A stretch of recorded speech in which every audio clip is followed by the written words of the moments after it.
Ladies and gentlemen, welcome to the Dreams of Wind Project. I'm your hostess, Catherine Schaefer, and today we will be completing the Himitsu Oukoku franchise with a final excerpt from the last book, Himitsu Oukoku the movie. Let us begin, shall we? It was a starry night in a desert far, far away. A large city rested amongst the tan sands, and in the center of the city was an extravagant castle made of the same material as an Egyptian pyramid. There was no wind, and everything was very quiet. Despite the quiet, there was light in the city via torches spaced evenly apart. In the actual castle itself, a young princess sat at a table with several politicians about her. She wore sand-colored high heels, a golden tiara with 5 sand-colored gemstones, a pair of ivory gloves with sand-colored trim that went halfway up the forearms, and a sleeveless ivory ankle-length dress with sand-colored trim on the bottom of the skirt, a sand-colored collar, and a sand-colored V-belt trim on the waist. The pale princess had sapphire eyes and waist-length black hair. The hair itself also had a pair of extensions on either side of her head to add ornamentation. Princess Avorio, one of the politicians spoke up. The people are getting highly unsettled. I feel as though a civil war could start up at any given time if things fall into chaos any further. It is the peacemaker, isn't it?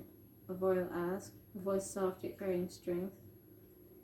While the meeting went on, a small prince was eavesdropping. He had the same sapphire eyes as his sister, and he had short and neat black hair. He wore thick sand-colored ankle boots, white pants, and a sand-colored long-sleeve jacket with cloth extensions extending down along the sides of his legs and stopping just above the boots. He also wore a golden crown with sand-colored jewels on each of the crown tips. Dang those politicians, the prince cursed under his breath, his voice youthful and full of vitality. They're always giving my sister trouble, and they're almost as bad as the citizens. The citizens are perhaps the worst. They're always complaining about everything. It's their own dang fault if there is civil war, and if there's war, they'll endanger my sister. The prince stormed off to a lower level of the castle. I will never forgive the people for always giving my beloved sister and me this grief and strife, the prince seethed. It's already bad enough that our parents died some time ago, but the people don't give a care about the two of us. We're all alone in this world, and no one cares. The prince came to a chamber and opened up the door. Inside were a bunch of ancient relics and artifacts. Perhaps if I call on a darker power, I can finally silence the people forever, so then that way they will never bug my sister and I again. I will silence them all, even if I have to kill them. The prince made his way back to the back of the room. Once there, he found a black and gold box. The box of Alan, a nobleman who used to live here before mysteriously disappearing 5 years ago, the prince observed. Let's see what's inside. The prince opened the box. Black and gold lights filled the room, as did the sound of singing in a mysterious language. Who has summoned me? A medium-pitched voice asked in the light. I am Prince Oro, the prince answered. Let us become one being of power. I heard you just now.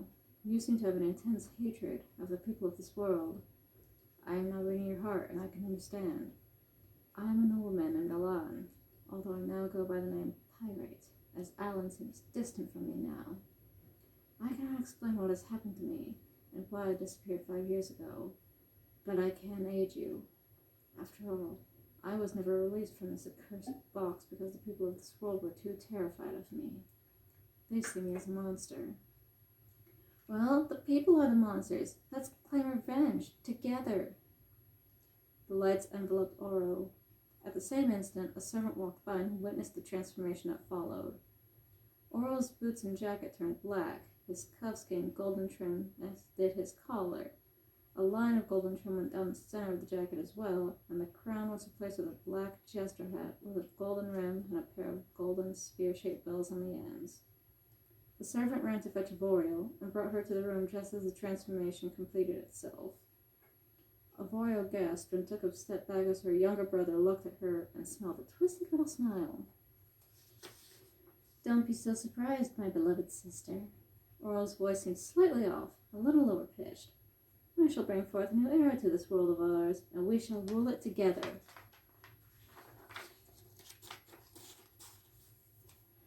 That was an excerpt from Himitsu Oukoku, the movie. I will leave a link in the description below if anyone is interested in reading this book. Thank you very much, and have a good day.